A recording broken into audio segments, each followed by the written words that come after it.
Hi everybody, welcome to Christensen Wealth Management. I'm Michael Christensen.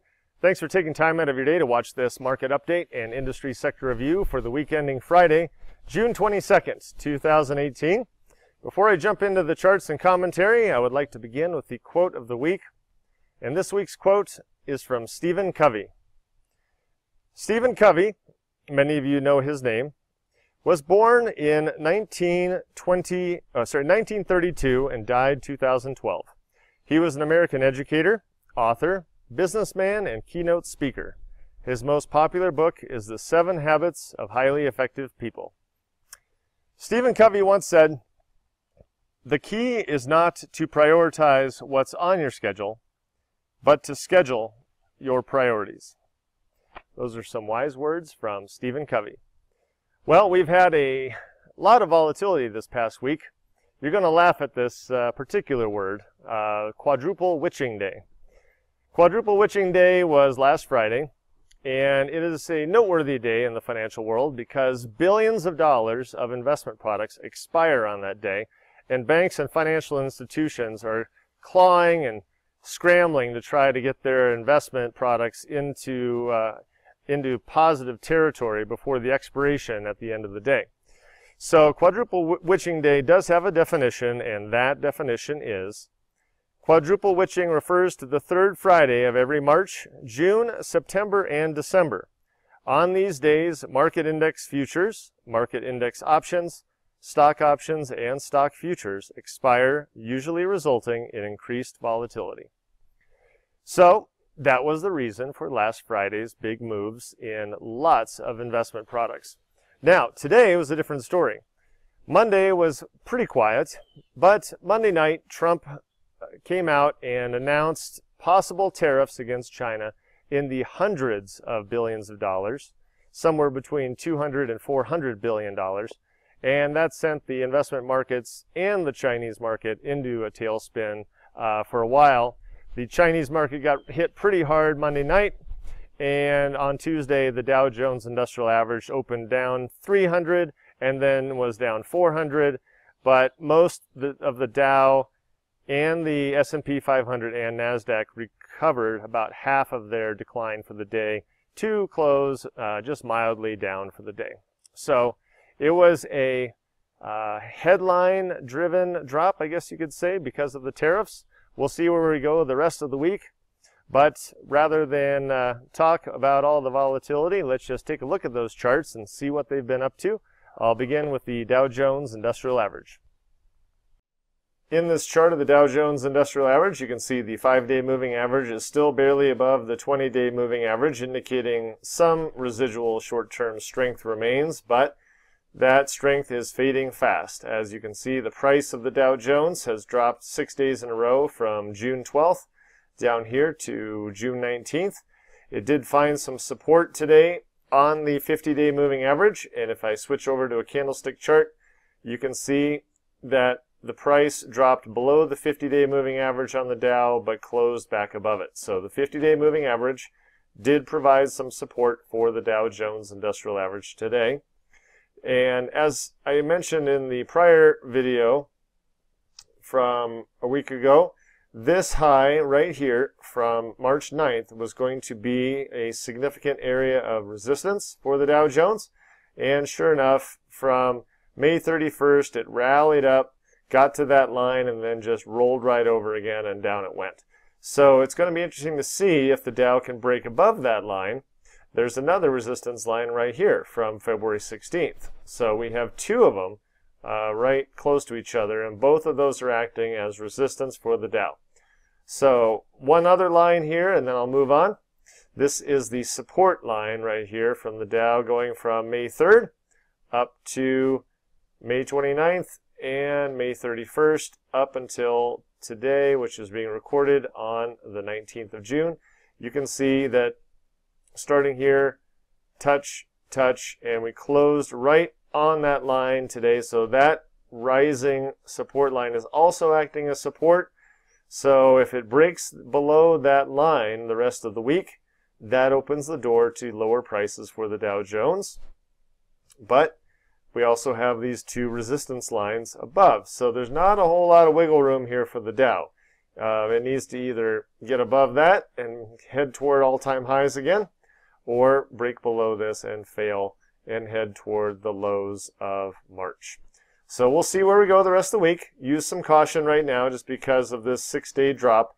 It needs to turn around, and the Dow needs to get above its 5 and 20-day moving averages again before the threat of lower prices goes away in the near term. Here's the chart of the S&P 500 stock index, and you can see it's a little stronger than the Dow. The 5-day moving average is still nicely above the 20-day moving average in blue. The 5-day average is the red. So we have some short-term strength remaining here, and the 20-day moving average in blue is still above the purple 50-day moving average, indicating intermediate-term strength as well. Both the 20 and the 50 are in an uptrend, so that is a good sign. The only thing that gives me current pause is, has the S&P hit a ceiling? And if you connect the high of February 26th and the high of March 9th and 12th, you will see that the S&P came up and tagged that high on June 12th and then began to roll over again. So these two highs have shown some resistance. It'll be interesting to see if the S&P is able to break through those over the next few weeks. We'll just keep an eye on that. But right now there is the threat that this might go lower. Can't tell at this time, but right now the S&P is looking really good.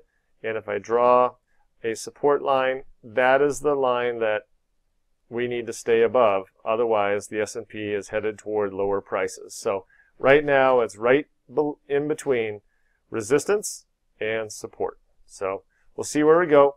No need to use caution yet. I mean, other than the fact that it's in a slight downtrend. But really, the S&P is much stronger than the Dow Jones Industrial Average.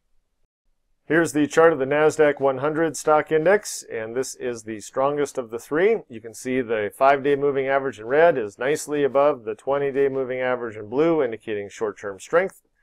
And the blue 20-day moving average is well above the 50-day moving average in purple, indicating intermediate-term strength as well.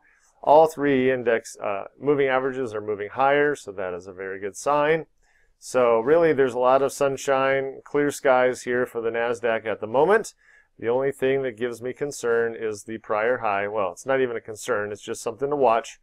The high here of March 12th, right there, is the price that we need to stay above. And as long as the Nasdaq 100 stays above that March high, then everything is good. But if this thing rolls over and falls back below this red line or below the high of March 12th, then that means that this couple weeks up here is a false breakout, and that could open the door to significantly lower prices for the Nasdaq 100. So right now everything looks great, but just be on the lookout for a failure and a possible move back below the March 12th high.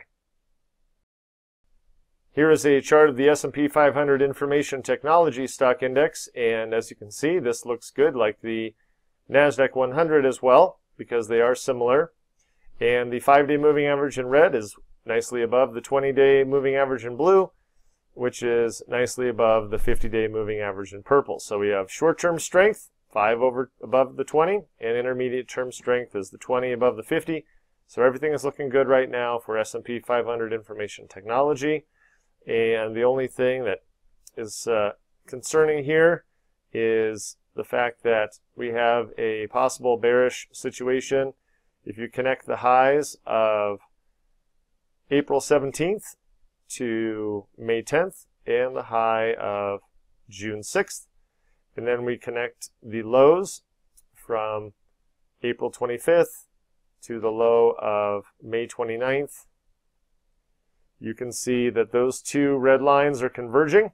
That is a possible bearish rising wedge pattern, and typically a bearish rising wedge pattern is a sign of exhaustion, and it will break to the downside about 3/4 of the length along the wedge. We're a little longer than that, but as of June 19th, the wedge has broken to the downside, and we'll see if that means lower prices for this index. The only support for this is the prior high, which is from the high of March 12th. So this line right here is the support line. So it might just fall down and tag that red line, and then we'll see if it reverses and heads higher again. So there's a little bit of, there's a few things to watch for this right now. Right now the chart looks great. It's just we are breaking to the downside a little bit, and we just need to be careful and see how fast that accelerates to the downside, if in fact does. Here's the chart of the S&P 500 Consumer Staples Stock Index, and this is probably my favorite chart of the day because this is an index full of household brand name companies that everybody uses consistently. And this index fell over 17% from the high of January 26th to the low of May 3rd. And then it went sideways for most of the month of May, and then all of a sudden on June 7th, it broke out of this declining trend. This red line here, you can see that it's broken in the yellow oval here. And now the 5-day moving average is pulled up nicely away from the 20-day moving average in blue, indicating increasing strength in the short term. And what's even more exciting is the 20-day moving average in blue may be about to cross the 50-day moving average in purple for the first time since February 12th. So I'm looking forward to seeing if this in fact resolves to the upside. We get a crossover and have short and intermediate term strength confirmations, because this is an excellent index full of great companies, and I look forward to seeing if it can run to the upside for many weeks and months. Here is the S&P 500 Industrial Stock Index, and you can see that the price has been dropping very rapidly from June 12th down here to June 19th. The 5-day moving average crossed below the 20-day moving average in blue back here on June 18th, and we'll see if it can reverse this trend at all. But right now it's looking very bearish, but there is a possible sign of bullishness here. And we connect these highs, and if I connect that high, oh, actually it's not that one, but I'll go ahead and fix that real quick. It is these highs right there. Connect those, you can see that the high of February 26th and the high of March 9th and the high of April 18th line up with this low and today. So this may have just been a bullish breakout where we break out and come down and test it once, twice, and 3 times from above. We'll see if this red line holds the industrials sector index.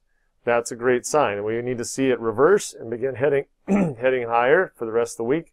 But if this red line is broken, then that opens the door to lower prices for industrials. So the jury is out right now. Use some caution because of the short-term weakness indicator. But if this red line is broken, that is trouble. So I'll be watching very carefully to see if this reverses over the next 7 days. Here's the chart of the S&P 500 Utilities Stock Index, and you can see that the 3-month rally that it was in was broken pretty significantly middle of May. We rallied back up to try to reclaim that trend, but failed very hard into the low of June 6th. And we're currently rallying back up again with a 5-day moving average in red crossing above the 20-day moving average in blue as of the 19th of June, indicating short-term strength from this rally. But the 20-day moving average in blue is still well below the 50-day moving average in purple. So some caution is still warranted in the intermediate term, meaning weeks to, I should say days to weeks in this case. But there's also one other potentially bearish or bullish situation lining up. If you connect these highs, and I'm going to switch that over to a candlestick chart because that's what it needs. And if you connect the highs of April 30th with the high of, what day was that right there? That was May 31st. You can see that we lined up perfectly with the high of today, which is June 19th. So that is the resistance line that the utilities have to get through. Yes, we have short-term strength confirmation here, but if the price of this index can't break above that red line that has been touched once, twice, 3, 4 times, then that may mean that this will reverse and begin heading lower again, and that is bearish. So it either has to break it for bullishness, or it's going to turn around and go lower. So right now the jury is out. The next 3 days will tell us a lot about this particular index. Here's a chart of the Dow Jones Financial Stock Index, and you can see that as of June 19th, the 5-day moving average crossed back below the 20-day moving average, indicating short-term weakness, and the 20-day moving average and the 50-day moving average still are above each other. So the 20 is above the 50, indicating intermediate term strength, but they're starting to run in parallel, meaning there's a lot of indecision here with financials. If I switch this over to a candlestick chart, so you can see the highest price, lowest price, open and closing prices of each day, and I connect the highs of January 29th to the highs of March, you will see that they line up very nicely with the highs of March 12th, March 13th, May 11th, May 22nd, and then we popped up above it, came back down and failed, and now we're back below that trend. So that is very interesting that the financials have had a probable or possible false breakout right here, because now we're right back into that 6-month declining trend. That is not a sign of strength for this particular index. Caution is needed at this time, especially because of that 5-day average crossing below the 20.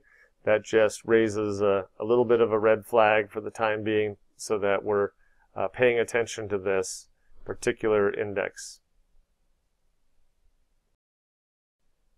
Here's a chart of the Dow Jones Healthcare Stock Index, and you can see the 5-day moving average is nicely above the 20-day moving average in blue, which is nicely above the 50-day moving average in purple. So we have short-term strength and intermediate-term strength confirmations for healthcare.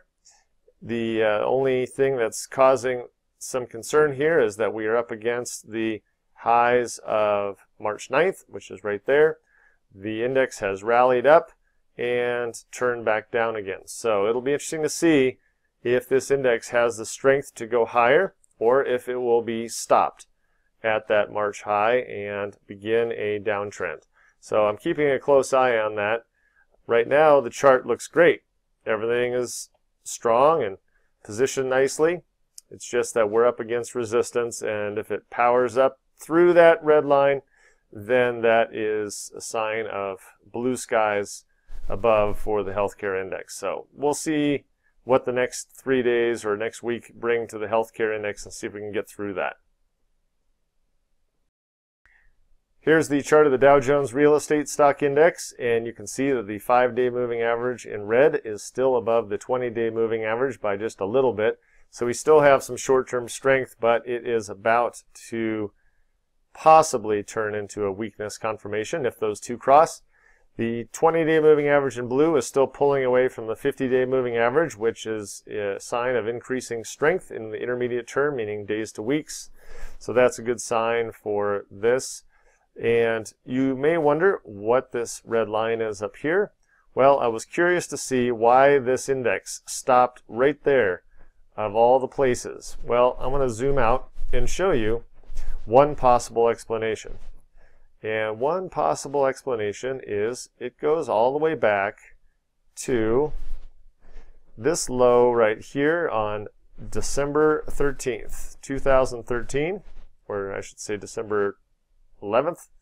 And it began there, touched again here in September 2015, broke the line but recovered it here back in February 2016, touched the line again on November 2016, and we broke that pretty significantly right here in February and January of this year, and fell dramatically down to this low.